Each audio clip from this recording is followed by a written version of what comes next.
Merci à vous de nous rester fidèles et de nous avoir suivis sur Canal 3 télévision.com et Canal 3 Bénin. Encore deux rendez-vous dans cette troisième partie. L'invité du Grand Oral, Richard Degbeko, il est chargé de mission à la Sénat, Commission électorale nationale autonome. Quelles dispositions la Commission envisage-t-elle dans la conduite du processus électoral en pleine crise de la Covid-19, défi de la protection sanitaire et de la mobilisation pour plus de 5 millions d'électeurs gagnés par la peur d'une pandémie qui dicte sa loi et à sa suite pour loi ONU. Pour un tour rapide sur la toile, voici le Grand Oral.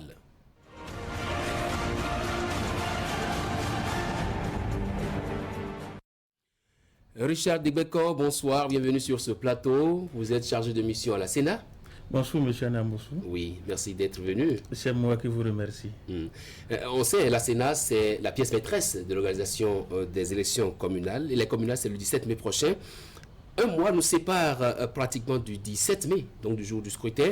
La Sénat pourra-t-elle relever le double défi de l'organisation et des mesures sanitaires? Oui, monsieur le journaliste, je vous remercie pour cette préoccupation. La Sénat, déjà dès le début du mois de février, a pris l'enjeu de l'organisation des élections communales du 17 mai au sérieux. Elle s'est mise à la tâche comme elle en a d'ailleurs l'habitude. Des dispositions ont été prises. Nous avons à la Sénat publié le calendrier électoral et petit à petit, la Sénat a commencé par mettre en œuvre les activités qu'elle a prévues au calendrier électoral. S'il faut faire le point rapidement, je peux dire que la Sénat a reçu déjà les candidatures. Tout à fait. Et ça a été traité, la liste des candidats a été publiée il y a quelques jours. Et le processus d'accréditation des observateurs est en cours. Le traitement des dossiers, le recrutement des dossiers ou des agents électoraux, le processus est déjà en cours et presque à terme. Et donc, la plupart des activités nécessaires ont été déjà menées. Il reste quelques-unes, je peux dire principalement 3 ou 4. Il s'agit du déploiement du matériel électoral, de la campagne proprement dite, qui va être menée et de l'organisation du scrutin le 17 mai proprement. Je rappelle que nous sommes dans un processus qui se tient à un moment de crise sanitaire, la Covid-19. Est-ce que vous n'êtes pas inquiet pour les agents électoraux que vous allez former? Nous ne sommes pas inquiets. Nous ne sommes pas inquiets parce que le gouvernement a pris des mesures à l'issue d'une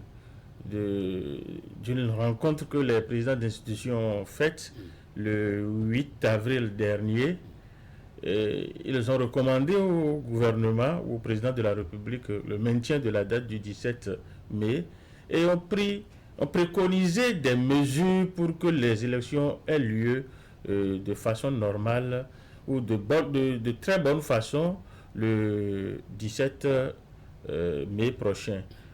Et donc, les mesures ayant été prises par rapport à la sécurité des électeurs, à la sécurité des agents électoraux, vous avez parlé de la formation des agents électoraux, il a été prévu que pour la formation des agents électoraux, que si nous devions mettre 10 personnes dans la salle et les former, qu'on le réduise à 5, et donc au lieu de faire une séance, on pourrait en faire 2 ou 3. Et donc, il s'agira de respecter toutes les mesures de sécurité sanitaire préconisées par le gouvernement dans le cadre de la gestion de Covid-19 et tenir compte, intégrer ces contraintes dans la mise en œuvre de la partie restante du calendrier électoral. Donc pour la formation, elle aura lieu, la formation des agents électoraux aura lieu. Si nous avions l'habitude de mettre 10 personnes dans une salle, on en mettra peut-être 5 ou 4 pour permettre que les critères de distanciation sociale et les contraintes de distanciation sociale de 1 mètre soient respectées.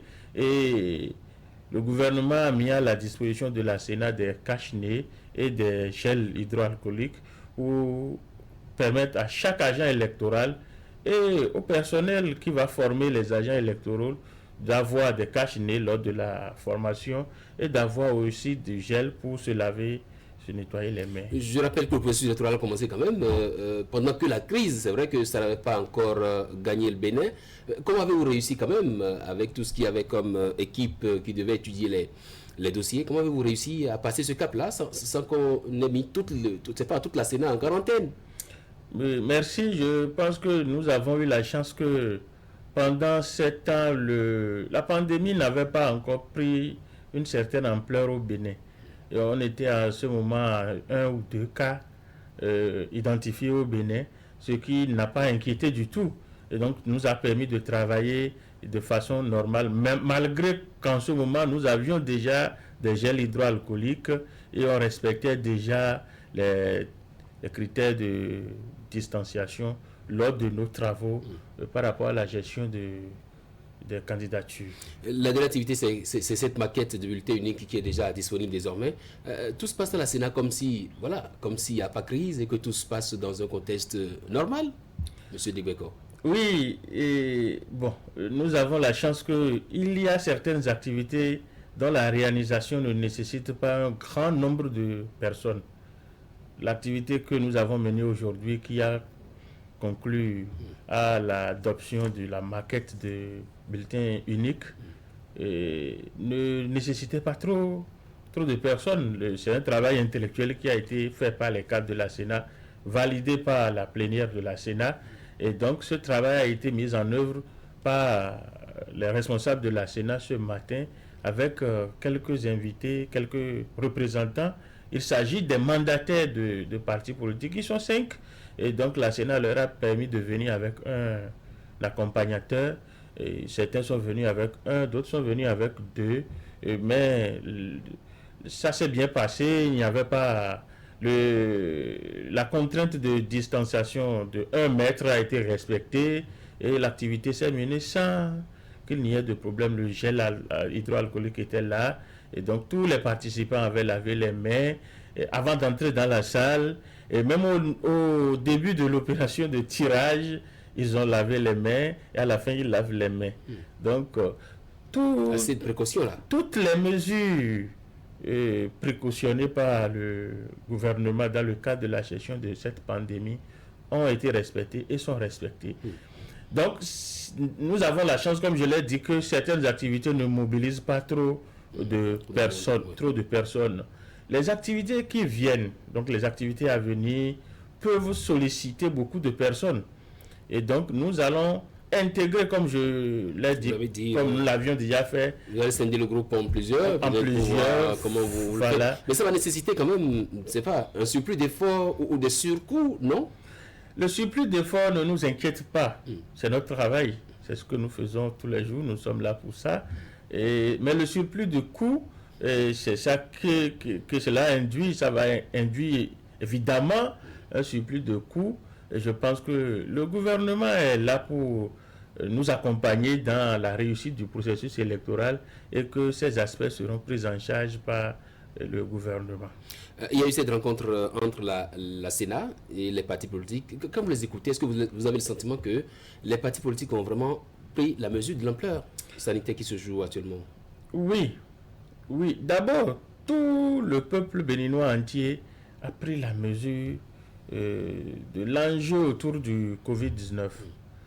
Et les partis politiques que nous avons reçus, ils sont 5, nous ont montré aussi qu'ils étaient dans la même veine, donc préoccupés par les enjeux qu'appelle la pandémie du Covid-19. Voilà, du Covid-19.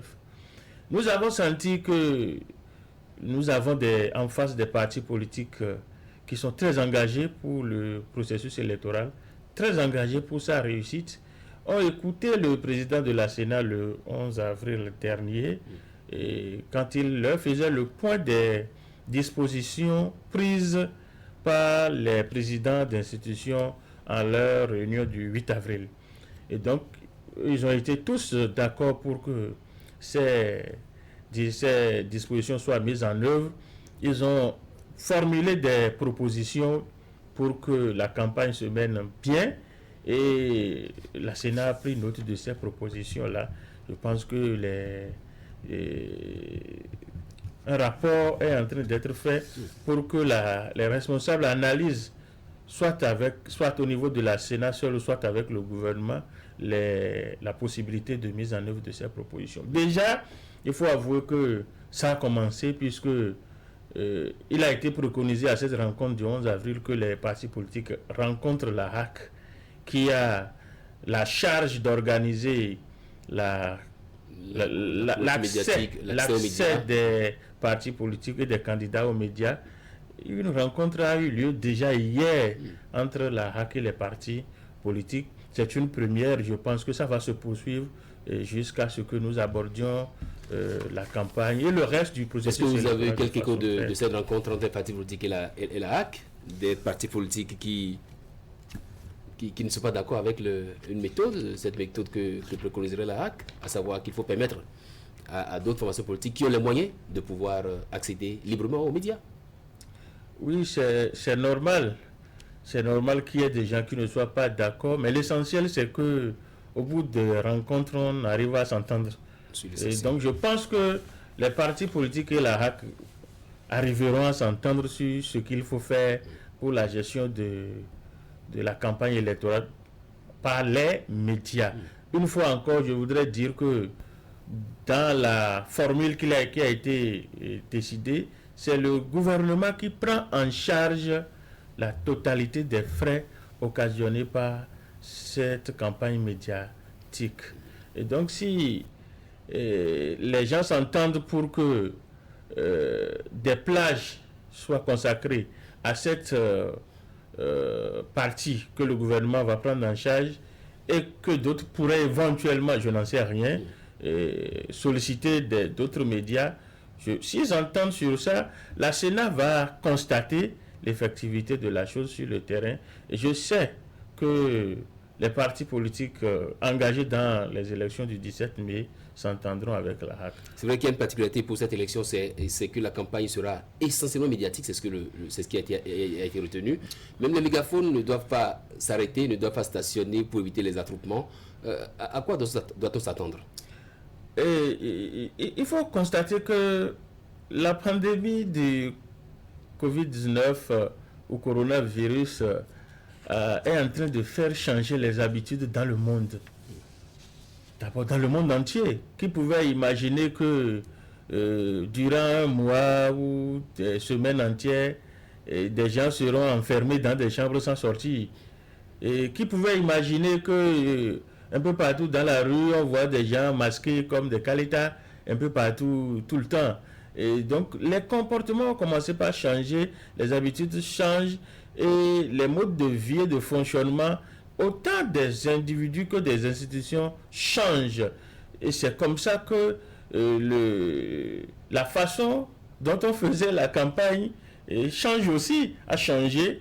Et nous allons expérimenter cette fois-ci la campagne par les médias et voir ce que ça va donner comme résultat. On en tirera les leçons à la fin de la campagne et à la fin du scrutin, à la fin du processus, je vais dire, du processus.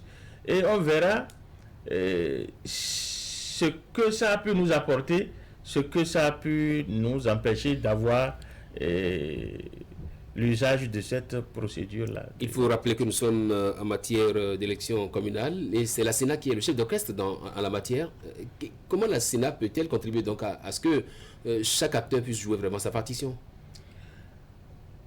En matière de campagne électorale, la Sénat d'habitude lance la campagne, donc ouvre la période de campagne et clôture la campagne, mais n'intervient pas dans la campagne. C'est pourquoi j'ai parlé de chef d'orchestre. C'est vous qui dites si l'homme à la guitare joue bien, si celui qui est au niveau de la batterie, s'il joue bien son rôle au micro, c'est à vous de le dire également. Il y a d'autres institutions qui avaient la charge de vérifier que les candidats et les partis politiques mènent bien ou pas la campagne.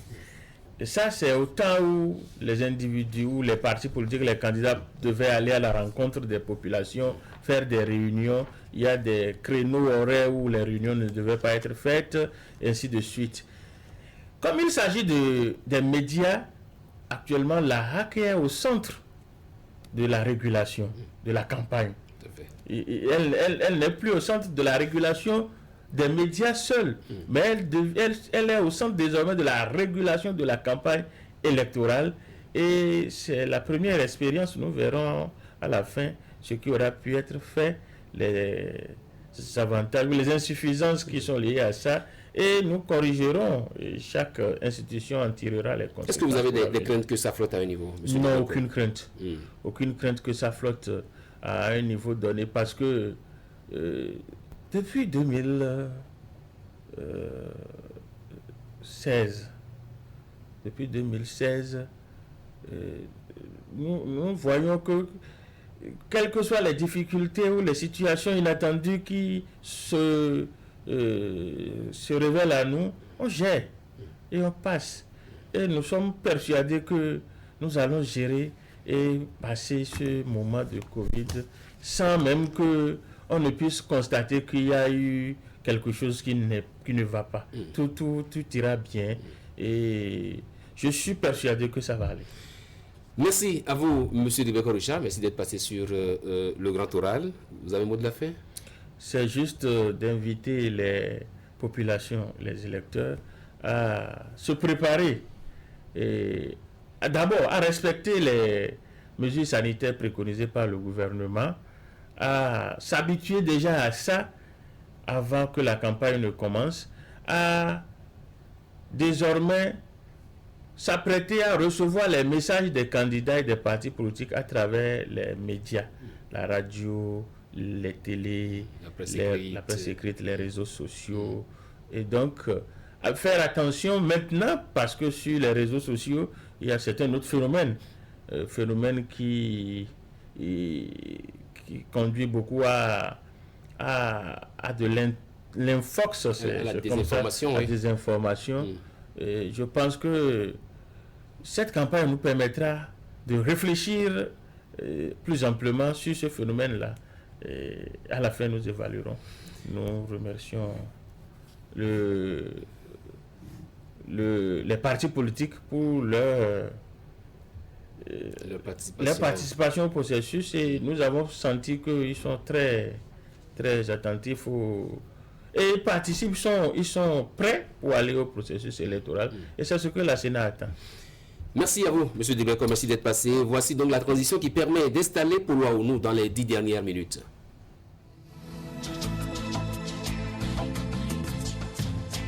Vous aimez la qualité, vous exigez la finesse. Pour tous vos travaux en impression, flyers, affiches, dépliants, brochures, calendriers, facturiers, faire-part, carte de mariage, carte de visite et vos travaux en sérigraphie. Une seule adresse, l'imprimerie du groupe de presse Fraternité, qui vous propose des prix défiant toute concurrence. Imprimerie Fraternité, c'est une équipe dynamique avec du matériel de dernière génération capable de vous produire en quantité, qualité et avec célérité. Imprimerie Fraternité, nous sommes situés à Ménotin dans l'avant de la station Sonacop. Contact 97 60 79 34 95 34 10 47. À l'imprimerie du groupe de presse Fraternité, la qualité est garantie.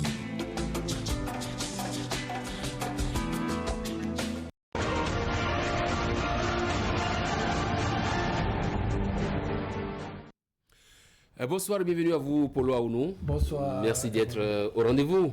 C'est un plaisir. En première sur la toile, l'écho du Parlement avec l'adoption hier du deuxième rapport d'activité du président Louis Vlavonou. C'est bien ça? Oui, effectivement, malgré cette crise sanitaire liée à la Covid-19, les parlementaires, nos députés ont sacrifié à la tradition, c'est-à-dire ont respecté, d'accord, et la programmation qui est faite par l'institution. Ainsi donc hier, ils ont procédé à l'adoption du deuxième rapport d'activité du président de l'Assemblée nationale, Louis Vlavonou, qui est passé comme une lettre à la poste sur 57 des députés présents et représentés, et tous ont voté à ce rapport d'activité. Et juste après l'adoption, le président de l'Assemblée a posté un message sur sa page Facebook qu'on aimerait partager avec les téléspectateurs. Il dit ceci: pour la deuxième fois au cours de la présente mandature que j'ai l'insigne honneur de présider, je me suis fait ce jour le précieux devoir de sacrifier à l'exigence de la présentation de mon rapport d'activité aux collègues députés. Ce deuxième rapport, qui couvre la période allant du 1er octobre 2019 au 31 mars 2020, a été adopté à l'unanimité des députés présents et représentés. Je tiens à renouveler à l'ensemble des députés de la 8e législature ainsi qu'aux membres du bureau de l'Assemblée nationale et de la conférence des présidents ma profonde gratitude. Je reste convaincu que nous sommes sur la bonne voie et que je peux une fois encore compter sur l'ensemble de mes collègues pour la noble mission que le peuple béninois nous a confiée. Très bien. Message du président de l'Assemblée nationale, Louis Vlavonou. Les internautes, quelques internautes ont commenté ce message-là. Oui, il y a Andric Lokossi qui met: félicitations, Monsieur le Président. La gestion que vous faites du Parlement n'est que l'expression de votre rigueur dans la mise en œuvre des réformes. Ces réformes qui impactent non seulement l'institution que vous dirigez, mais aussi la nation tout entière. Chantal Koublenou qui met: Monsieur le Président de l'Assemblée nationale, j'ai une forte admiration pour votre personne et pour ce qu'on attend de vous. Vous êtes une personne humble, juste mais rigoureuse dans votre travail. Il n'y a donc pas de raison pour que votre rapport d'activité ne soit pas adopté à l'unanimité. Je vous prie de continuer sur la même voie afin de nous rendre fiers, nous autres qui avions cru en vous. Très bien. Vincent Michaud-Diaron qui met: mes félicitations à vous, Monsieur le Président. Et il y a un qui dit, mais René Marcos qui met: le peuple ne vous a confié aucune mission.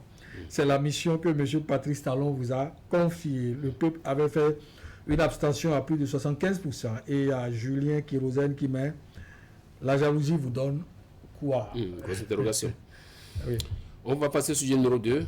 Il s'agit de la méthode du gouvernement béninois dans la gestion de la crise sanitaire liée au coronavirus, qui est appréciée par beaucoup d'observateurs. Oui, et cette fois-ci, c'est un Français qui fait une déclaration que beaucoup ont sur une télévision étrangère. Oui, c'est CNN, je crois que... Et c'est Fabrice Meilly-Zounou qui a mis le truc sur sa page Facebook, l'information, j'allais dire, sur sa page Facebook hier. Je suis fier de mon petit Bénin qui ne démérite pas dans cette lutte contre le Covid-19. Il y a des pays qui font mieux que la France. Il est en train de citer Odon Valley sur CNews le lundi 13 avril 2020. Et si la régie nous permet, il y a... On va écouter, on va suivre la vidéo rapidement. Oui. Par contre, ce qu'il faut dire, c'est qu'il y a des pays qui s'en tirent mieux que la France. Moi, je remets, vous allez sur le site fondationvallée.org, vous tapez actualité, vous verrez, sur les 65 000 bourses que j'ai remis au Vietnam, en France et au Bénin, il y en a eu 3 500 pour des médecins.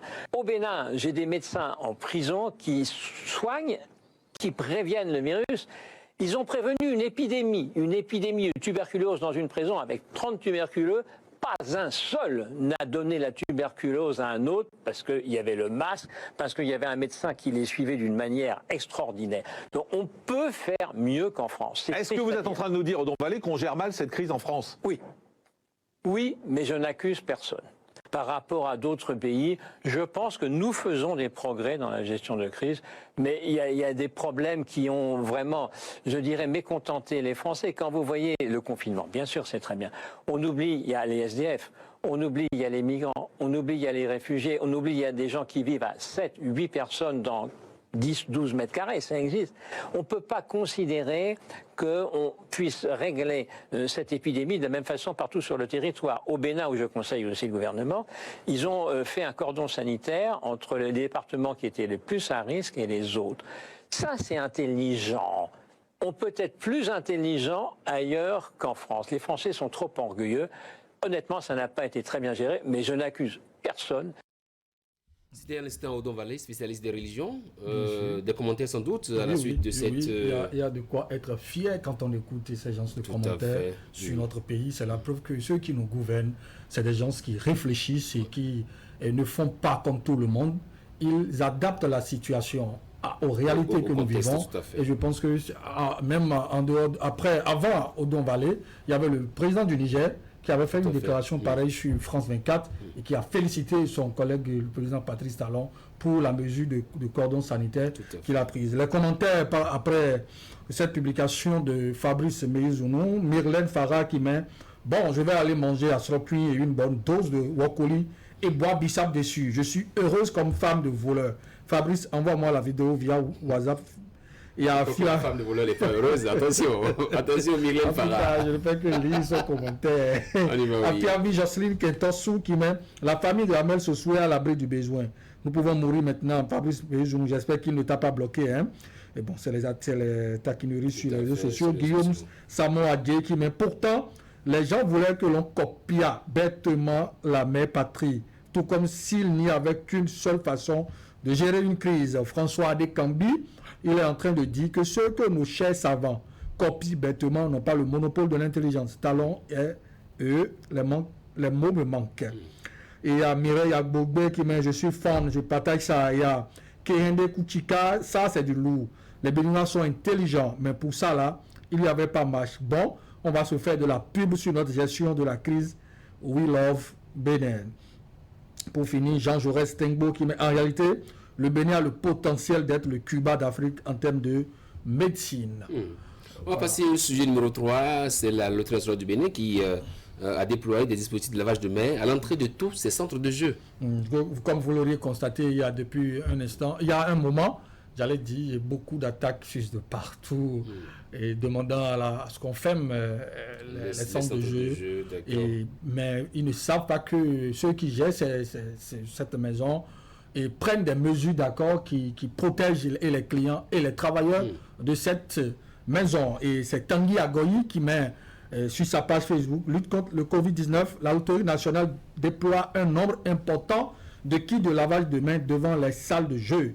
Face à la pandémie du coronavirus, les structures gouvernementales se mobilisent pour leur contribution pour enrayer la propagation du mal. C'est le cas de la Loterie nationale du Bénin qui, soucieux du bien-être de ses fidèles clients, a opté pour la mise en place et le respect strict des mesures prises par le gouvernement pour enrayer l'infection. Ainsi, devant chaque centre de jeu à travers le Bénin, la structure officielle des jeux de hasard a mis en place des kits de lavage de mains, de Cotonou à Parakou en passant par les villes du centre du Bénin. On peut bien noter les dispositifs de toilettes de mains. Il s'agit pour la LNB, selon les responsables de la structure, de veiller à la bonne santé des clients parce que sans clients, il ne saurait y avoir de directeur, encore moins d'agents de la LNB.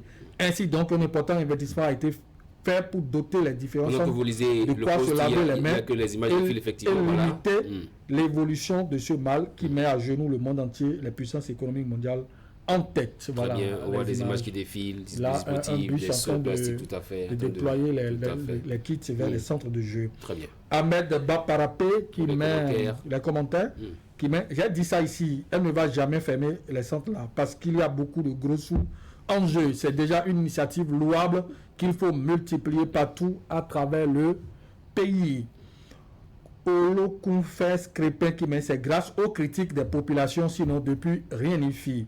Joël Dimitri Virundia de lui répondre. La LNB a été l'une des premières structures de l'État à imposer le lavage des mains aux usagers. Et Mbedi Clément qui lui dit critique ou pas, chose faite, c'est ça qui compte.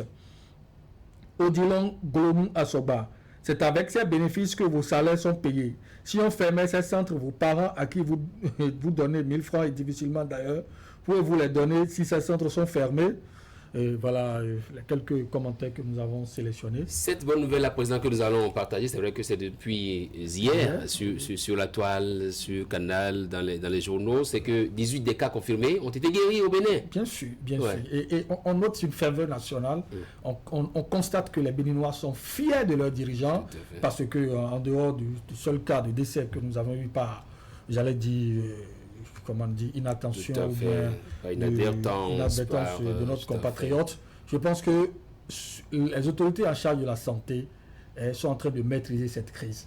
Parce que 35 cas et déjà 18 cas de guéris, tout à fait. Et avec la perspective que les autres qui restent vont... Et que ceux qui sont en confinement aussi puissent être libérés sous peu, qu'on puisse voir les cas confirmés, les traiter aussi rapidement. Le Bénin a trouvé la meilleure formule pour gérer cette crise. C'est Roméo Aklozo. Ça se lit, on va avoir fierté en parlant de ce sujet-là. Allez-y. Roméo Aklozo. C'est Roméo Aklozo qui met ça sur sa page Facebook. 35 cas confirmés, désormais 18 cas guéris, 16 sous traitement et un décès. Voilà. Avec ce tableau vert, jaune, rouge et noir. On a clairement les statistiques. Et Léopold Tchango Délé qui met, depuis mon siège, je sens l'odeur de chloroquine dans le souffle des guéris. Et Likenom qui met, ne comptez plus le décès. Elle ne s'est pas laissée identifier pour être prise en charge. Amel Sossou, franchement, épargne-nous du cas de décès. On ne doit pas compter ça dans les statistiques. Et est-ce qu'il à mon Bénon qui met Roméo Akolo, je te dois un bon plat haché. Anderson Moulete, vraiment, c'est cette bonne nouvelle, je veux. Maintenant, moi-même, je peux aller prendre une bière d'abord. Et Fidel Sodé Gadji qui met le génie béninois est à l'œuvre. Respectons les gestes barrières et prions. On peut déjouer les pronostics. Et Mani Sagua, ça c'est une bonne nouvelle. Si on peut arriver à cerner le mal comme ainsi, on va encore étonner le continent comme à la dernière carnée. Maurice Coutinho qui met les Occidentaux viendront en stage ici. Voilà.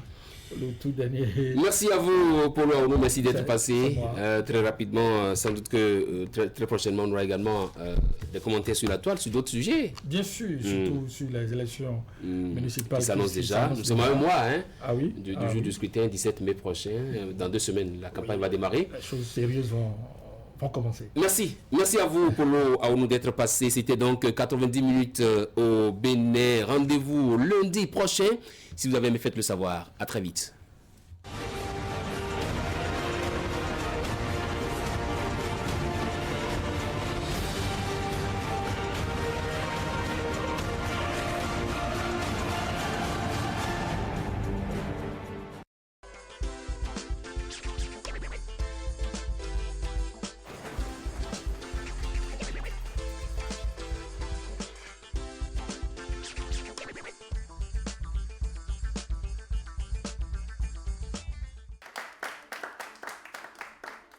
Chers amis téléspectateurs, bonsoir et bienvenue au deuxième tirage du Loto Star de ce mercredi. Si vous faites partie de ceux qui ont tenté leur chance, alors installez-vous et ensemble, découvrons les 5 numéros gagnants qui feront de vous des heureux millionnaires ce soir. On est parti. Et on reçoit en première position le numéro 61. Numéro 61, le tout premier de ce soir. Et voici pour vous le numéro 34. C'est le deuxième, numéro 34. On va recevoir un autre après le 34. Voici, rien que pour vous.